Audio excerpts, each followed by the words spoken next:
Well, we're back again. I walked just a few meters there after that guy. I'm not sure who he was. Over here there was a dick thistle nest. I'm not sure if I'm in the right spot for it or not, but it should be empty now. Dick thistles, unlike grasshopper sparrows, like nest a little bit off the ground, so their nests are much easier to find. Which, I mean, this is the prairie, so that's all really relative. What easy to find is. It is hard to find bird nests here. Not sure where this one was. But yeah, walking along one of the many cattle trails. Over here in these bushes are Bell's vireos, generally, which is cool.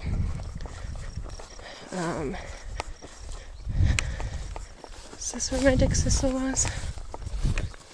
Maybe not. I don't remember. If it was one of the plots that Brahm works in, I would have flagged it, but there's no reason to flag it and introduce predators to it if no one's going to study it.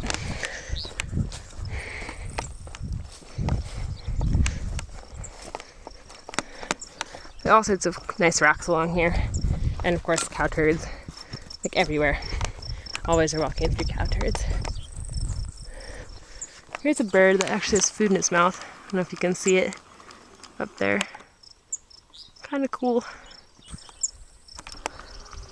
Feeding its babies. First nest I ever found is right over here.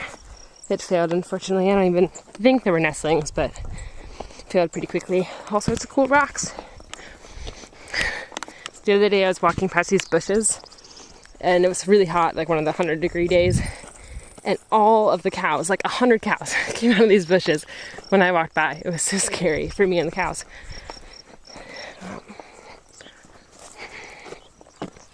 I love this area. I take a lot of pictures of right in here. I think it's beautiful. That bird that sounds like a bouncing ball, I don't know if you could hear that, but it's a field sparrow. I think that's all the sparrows in the prairie. Grasshoppers, lark sparrows, field sparrows, and henslows. And henslows are generally only in the tall grasses, and I've seen them like 4 times total, including the times I caught them, because they're sneaky. So I was walking out to this little plateau. There's, I don't know if you can hear the grasshopper sparrow singing behind us. That's one male. He just like lives in that one spot. He hasn't moved all summer. Whereas most of them will move after their nest fails or doesn't fail. I'll just take you out to these trees because I like these trees.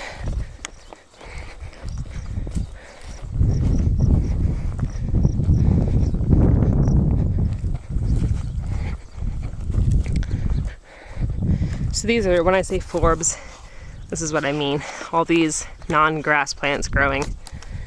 All the shrubby plants. There's some cool, this one's probably my favorite forb.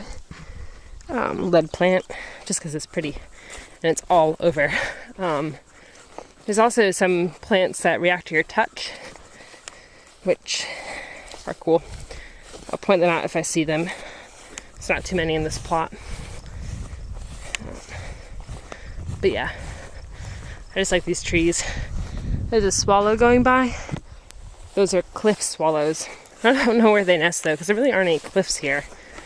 There's one like open rock face, which is kind of cool because it has these big holes in it that were ancient burrows. But I don't think they nest there.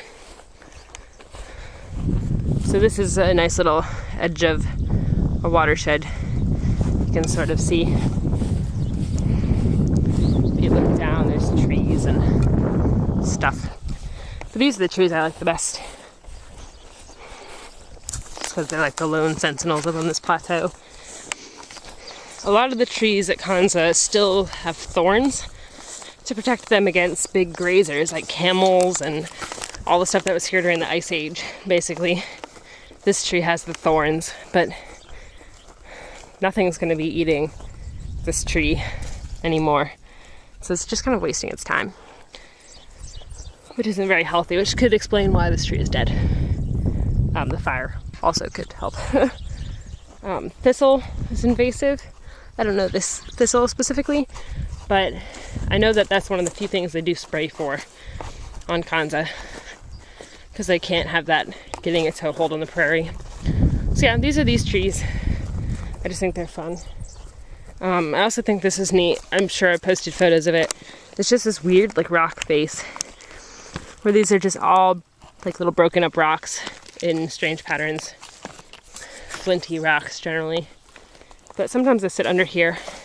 So do cows obviously, but I sit under here and ban birds. I don't know when this broke, because it wasn't like this when I first came out, but it has been the last few times.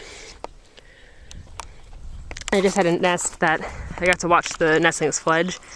And it's right over here by these white flowers. And unfortunately, there's a nest beyond it that I banded the little ones, and the next day they were gone, which is sad. So yeah, this is C3SB, home of pods, my favorite bird, and the majority of the nests that I've watched. And there's our van.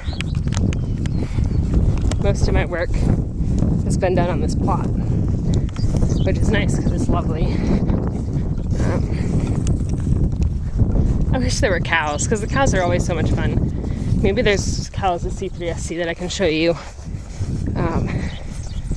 I filmed a video this morning, not realizing the camera had run out of battery, or out of memory card space, because this morning there were so many cows on the road, and they were so cute, and I was so excited to show you what they all looked like when they're on the road, but no luck.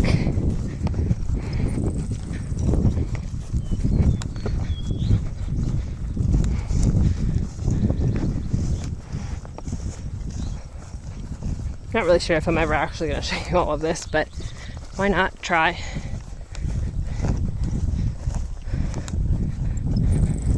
So back along this cattle trail, back up to the van. Sorry, I'm bouncing all over, but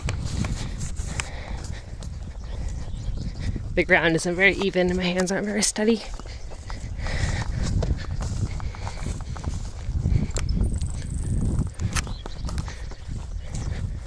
I'm gonna miss the grasshopper sparrow's song, that weird insect buzz. I'm surprised I haven't been able to show you any nighthawks. There's generally quite a lot around. But I don't know what they're off doing today. Whatever nighthawks do. N2B generally always has some. But the dick thistle that flew in front of us. It's a meadowlark singing.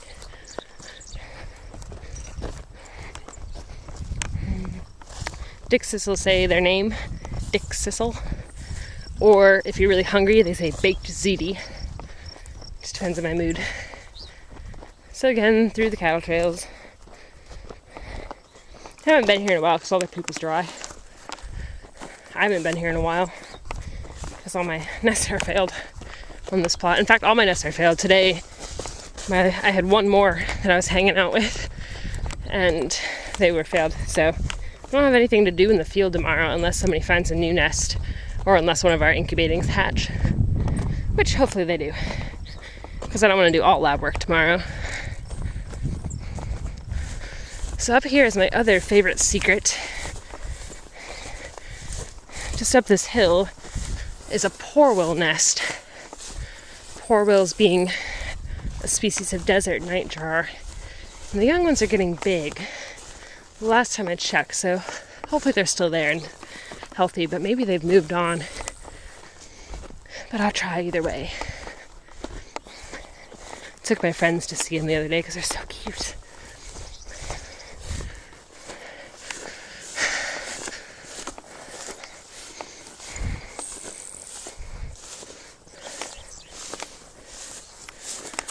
So the nest is right up here. Right by the road, basically.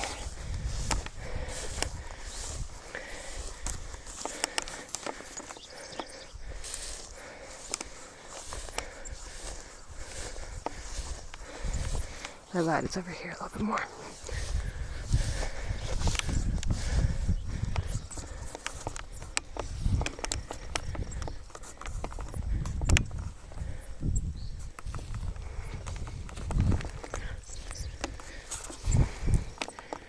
this is where they were. But they might have fledged. I haven't checked on them in a few days. Oh, no. Mama's just not here. That's how good they are at camouflage. Look at, they're right there. Baby poorwills. I wonder where Mom is, though. I always see Mom first.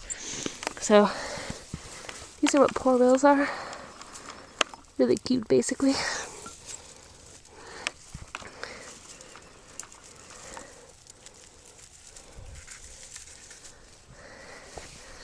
So, there it is.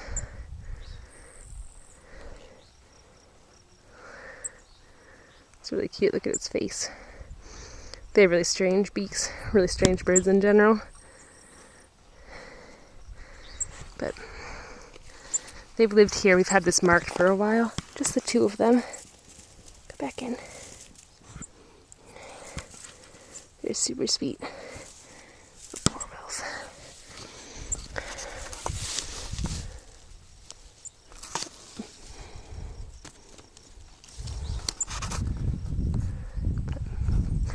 Hopefully Mama's okay. Maybe she's out hunting. But yeah. Bye, babies. They're so cute. I love them. I check on them way too often. But the nighthawks rather, move their babies from place to place. They like pick them up and fly away with them. But poorwills don't. They're too small. They're only like 7 inches long. I was really scared there that they had died. I don't understand how, I mean, they're well camouflaged, but they survive so much better than my sparrows do. My sparrows have nice little nest cups. Alright, so I only have a couple more plots to show you. Only one more to get out at. Even though I kind of hate walking around, but it's so pretty, I don't think I can say no. And at some point I might take you out to N2B.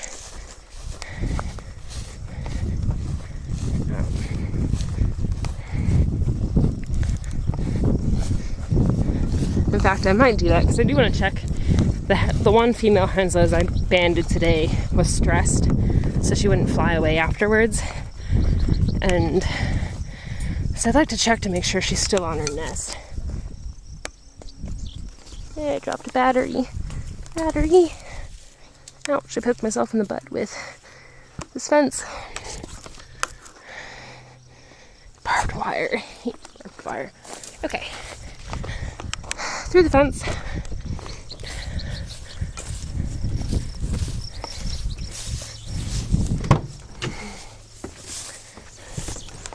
Back into the car. Van, rather. I don't know where I threw my cell phone. I'm gonna look for that when I put you back up. So yeah, C3SB, cool plot. Cell phone.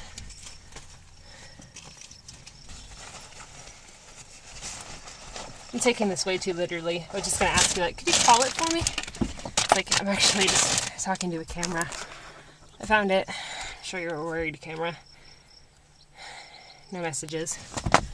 I told everyone I'd be back by like noonish to process these blood samples, but a little bit late. Hopefully they're not worried. I think it's just Emily, and she knew I was going to film Kanza, so maybe she'll just assume that's what I'm doing.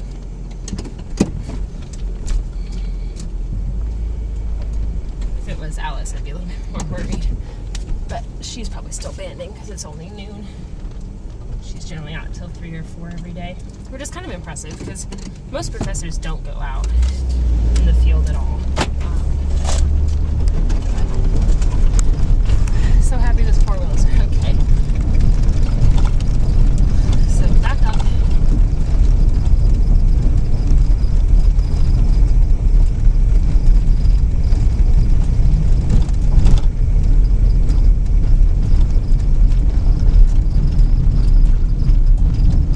Dark sparrow in front of us. I don't know if you can see that.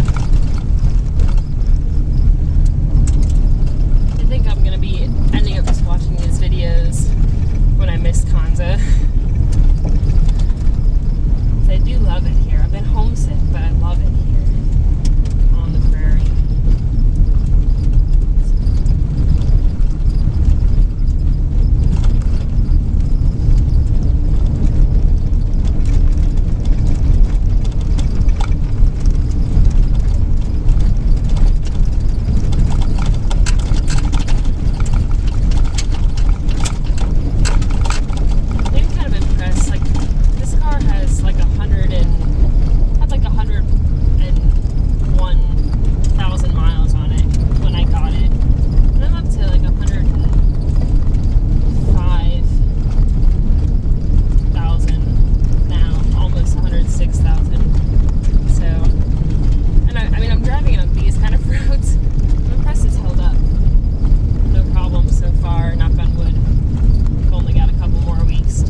just straight. It's ahead of us now.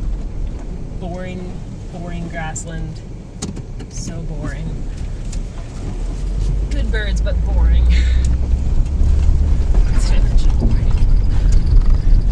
Alright, I'm gonna try it like right here. Let's see. This looks like a vehicle has recently been here. It's probably mine this morning. Alright, oopsie daisy, hold your stomachs. Alright. So there's Manhattan. I don't know if you can see it. Way off in the distance. Focus, camera. You can do it. Maybe not. Maybe it can't focus. So yeah, if the camera would focus, you could see Manhattan out there.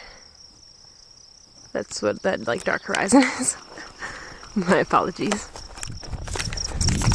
So yeah, into 2D. To give you perspective, this is already up over my knees and we're not even in plot yet. Now it's almost up to my waist and we're still not in plot. I hate this plot. Okay.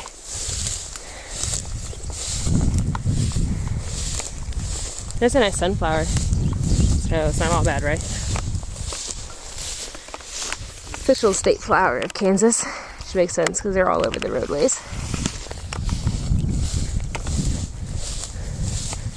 So these are generally flagged, not that you can see the flags in this tall of grass anyway, but we pulled the flags out because it's not a grasshopper sparrow nest. We thought it was. That's why we were banding there this morning, but it wasn't. I don't know where it is.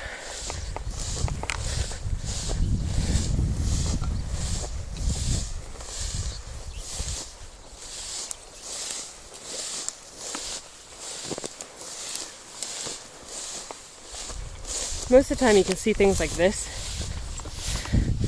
that are obviously, this is where we banded this morning. In a cow pasture, it'd just be where cows are. There's a male hensless calling. I don't know if you can hear it. It's like 2 notes, kind of faint, like half-hearted, high-pitched. Oh, she did leave the pin flag. So there's our pin flag. I don't know why she left the pin flag, probably a mistake, but we put a pin flag 5 meters from the front of the nest along with a pink rock. And so when you walk up here, I mean, this is all from putting nets up and from searching stuff all over. Let's see if Mama's on her nest though.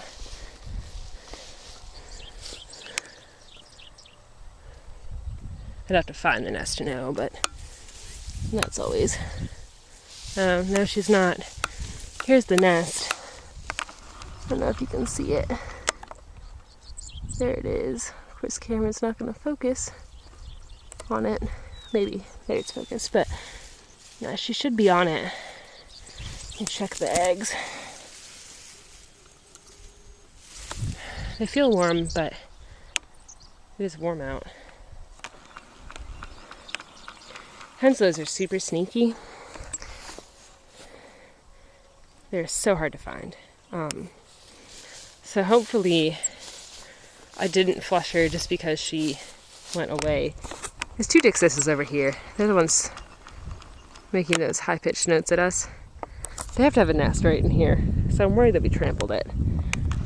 But you wouldn't know because this plot is impossible to see anything in. One just keeps stretching on like this, over rolling hills, occasional tree. And the prairie chicken luck was like over there-ish. Out of focus finger. But yeah. That weird call is a Henslow's over here. Kind of like a 2-note thing. I think that's him. I think there's a bird perched over there. Too far for the camera, but yeah, so hopefully she comes back to the nest. Because we banded her over here and she wouldn't fly away. So she just kind of like went into this brush. And of course, as soon as she hits the brush, you can't see her anymore. But Birds do that if they get stressed, and she only weighs 13 grams, so she was a tiny little bird. Could be easily stressed. It just makes me feel really bad because I was the one banding her. So it's my fault if she's hurt. We had a grasshopper sparrow that I banded who wouldn't fly afterwards. And I caught her again, and Emily checked the wings and said that, the wings are fine. It's not like the wings were broken. Probably just a little bit strained, because you have to stretch them out to take blood, and getting her out of the net's always stressful anyway. But I'm really hoping she would make it, but she never went back to her nest, and it failed, so it felt pretty dreadful. Here's butterfly weed. It was in full bloom all over the prairie a few weeks ago, and it's the exact same color orange as our flags, so it got so confusing. See if Manhattan will come into focus. Manhattan, sort of. So yeah, Manhattan. And my van. So that was depressing, but hopefully she'll make it back. I promise nests are not that easy to find, generally, especially if you've never found them before. We've been checking on her for a while, so we know exactly where that nest is. All right, so I'll take you out of Kanza and back into Kanza to get to C3SB, which could be accessed by that road that's under construction, but obviously not right now.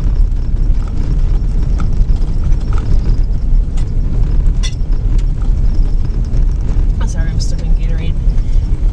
It's been on sale down the road.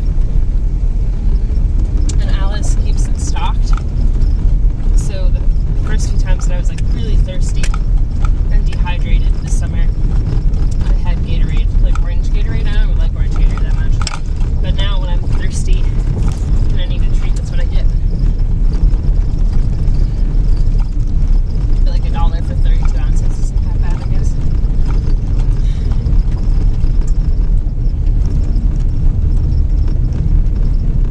It's only 12:17. I'll make it home in time. So yeah, that's my normal day out here. I go out with Emily sometimes in the morning banding. I've been out with Alice twice. But Emily is generally who I band with. And generally, first of all, is a blind kind of I'm less intimidated by Emily, so that helps. She's very nice. I mean, Alex is nice too, just my boss. And then when I'm done with that, I go and do my nest observations, where I set up my blind and watch the nest and see who's coming to feed the nestlings, hoping that someone other than the parents is coming, but no such luck yet. I've got a week left, or 2 weeks, so I'm hopefully not going to have any luck. No results are still significant results, so it's nice, I guess. And then around like noon to 4, somewhere in there, I head back to lab, and that's where I would be if I wasn't doing this.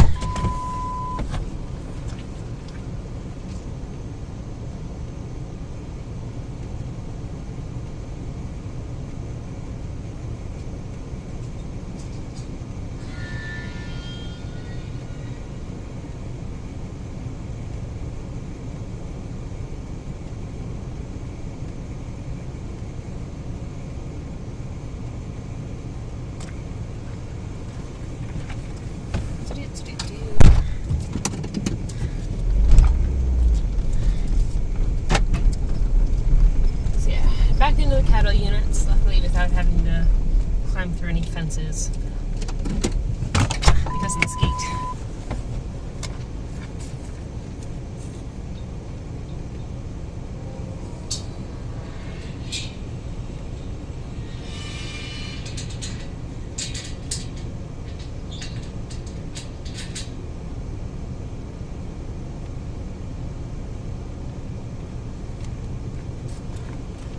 I really can't believe that we made it through cattle cattle plots and the bison units without seeing a single herbivore. There's generally cows everywhere. Hopefully up here we get to see a few at least. Both of these herds are controlled with the bison and the cows, so there's way more cows, and then like one bull to like 100 cows, sort of thing. The bison aren't as unusual, but still weighted, so there's more females than males.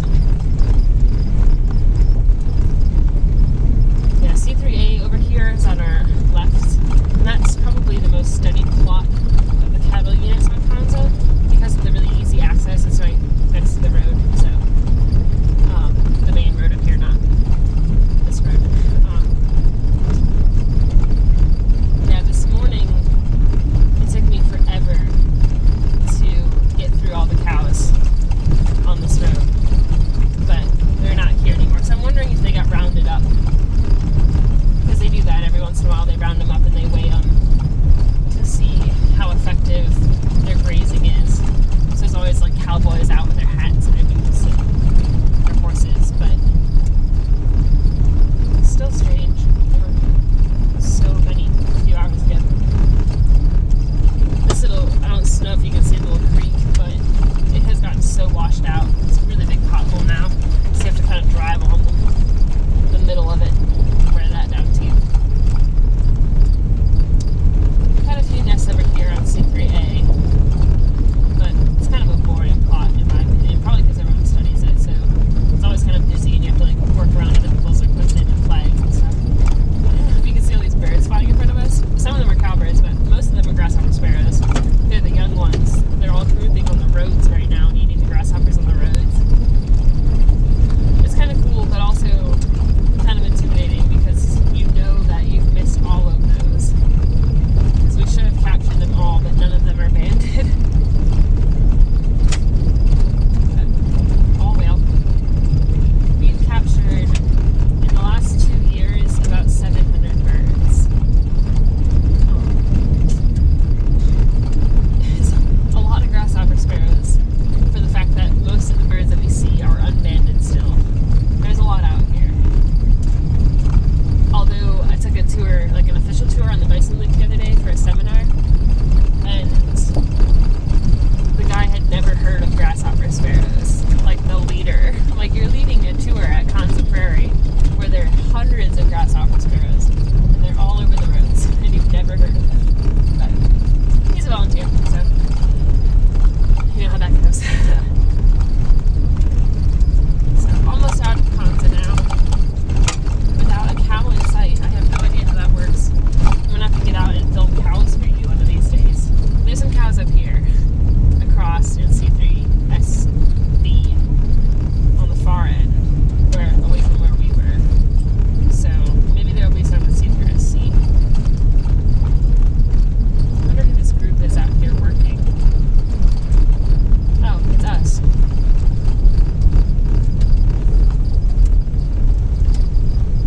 It's Alex and Hunter. They're waving at me. I know you can't see. Emily must have dropped them off and then gone to do her thing. So I guess they're not waiting for me at the lab, which is good. So this is the way out onto the highway.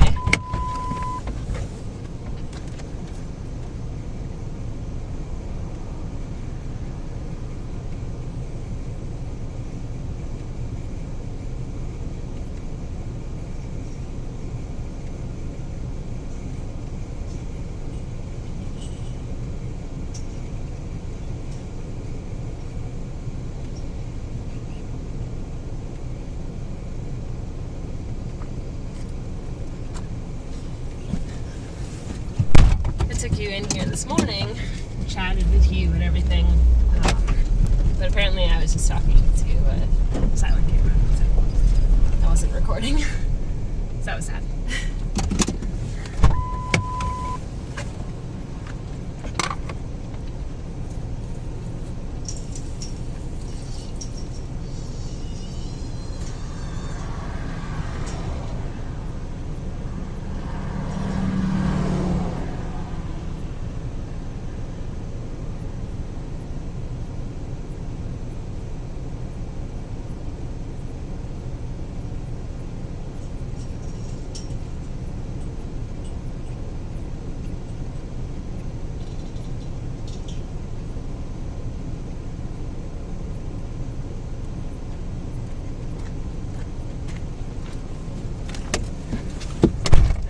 actually put my seatbelt on now. The good thing about having like a nice van like this, I mean, bad thing is it's not 4-wheel drive, so I always risk getting it stuck. But the good thing is that it can accelerate to get onto the highway. Unlike the Blazer that Emily drives, one of our field vehicles, that is a nice 4-wheel drive vehicle, it just cannot get up to speed on this highway.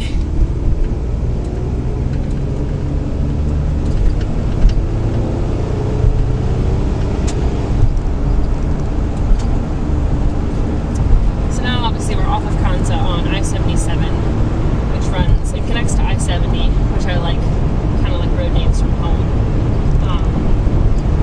Kanza's on the left, and then some Kansas State professors own the property on the right, and they are also doing similar experiments, and we're allowed, I have plots over there as well. All my time has been over here on the right lately. It's been kind of sad because I like Kanza, but I mean, same difference, same prairie. It's just that you have keys instead of a nice coat lock, so I have to jump fences more often than I already have to do in Kanza. But tomorrow I'm banding, these are the COA and COB plots. I was at COB today, and I'm banding tomorrow. Well, maybe not, but either way, I'll be at them eventually, so I'll show you them then. They're really not that exciting. They're just basically prairie. But the plot that I want to take you, we're currently passing on the left, because there's not a little connecting road, so I've got to go up here to the scenic view and loop across. There's a dead coyote on the road that makes me kind of sad. One of the groups here is actually trapping coyotes, which would be a cool project. Yeah. So up here there's a little scenic view where you can look out over Manhattan. I can't say I've ever actually been there. Really, I can see Manhattan from Kanza. I don't need to sit at a platform and look out over Kanza to see Manhattan, but it is nice because Kanza really doesn't really have any access points. Over at this plot, Alice is still there, the green truck and the trailer.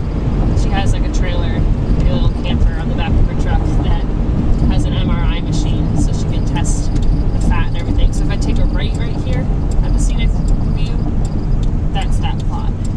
But unfortunately my nest stand failed today, so no reason to be there anymore. So yeah, so now I am turning at the scenic view. Apparently a nice little place. Back on the highway. And it is nice that none of these are like no U-turn spots, because there are all sorts of little U-turns like that across the highway for all of us who have to crisscross to find our plots. One day Emily had us out banding in this plot at like 4 a.m. and I could not find the entrance. I passed it twice and passed the road to cut across twice as well. And everyone was in the van with me, so it was super embarrassing. So here's gate 2 along the highway, and I'm sure you can't see it. There's no signs, so you just have to kind of remember where they are and stop. And it's a semi zone, but luckily no one's behind me. But if you're driving up way in the distance, you can see there's like a cottonwood tree. I'm sure that I'll tell you all this if I ever drive you from this direction, but I'll tell you again. So there's cottonwood tree, and that's gate 5 turn off. But here's like a blue sign, like a no littering sign, basically, like Keep Kansas Beautiful sign, and it's right behind that.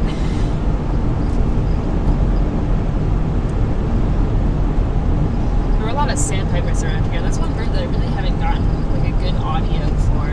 I've been recording birds on my phone just because I like bird calls, and there used to be so many right around here, but never when I had my phone ready to go, and they always fly off. So this is C3SB. This is gate 5. It's kind of sad that there's actually like car marks where I parked this vehicle, because I think I'm the only one who works in this prairie side, because it would be more accessible, but that's where the construction is over there. So hopefully, I hate walking in this spot, so hopefully my camera SD card is fine because I don't want to have to walk this again. I don't lock the vehicle on the prairie, but I do on the highway. Unlock. This one isn't a sesame, but just like a straightforward combination lock. And of course it's not focusing, but you get the point. Combination lock. I'll set you in the prairie.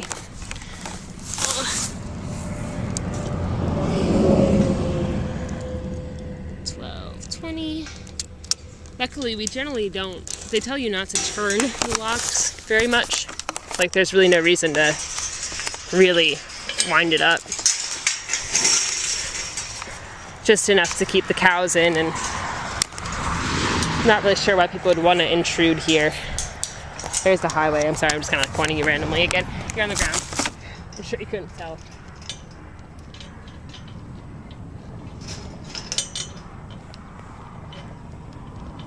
Some of these locks are just really tight. Like, there's no reason why this lock couldn't have like one more chain link, so you didn't have to like really, really stress it to make it fit. All right. No, not all right. Lock. All right. For real this time. So this is C3SB, or C3SC rather. When you get here, it looks completely fine. Like, nice flat plot. And there's a dried either wallow or a stream bed over here that hasn't been active since I've been here. I don't think it's been active for probably a couple hundred years. Lots of forbs because it's a cattle plot, so they've grazed it all up. Again, no cattle, so I wonder if they've all been rounded up to be weighed, probably eaten. Dick sissels singing everywhere. Bumblebee. It's not going to focus on it, of course. But again, you get the point. There's a bumblebee there. Somebody out here is radio tagging bumblebees. Like, see these cows around here lately. But they're putting little like GPS tags on them. So, kind of cool. Apparently the same ones that you put on hummingbirds, because they weigh about the same. Unfortunately, the bumblebees like to get caught in my net, and there is really no way to pull a bumblebee out of a net. You just have to squash them, which is so unfortunate, because bumblebees are pretty sweet. So yeah, this really nice, flat, innocent-looking plot. You rise over this hill, and becomes like a monster.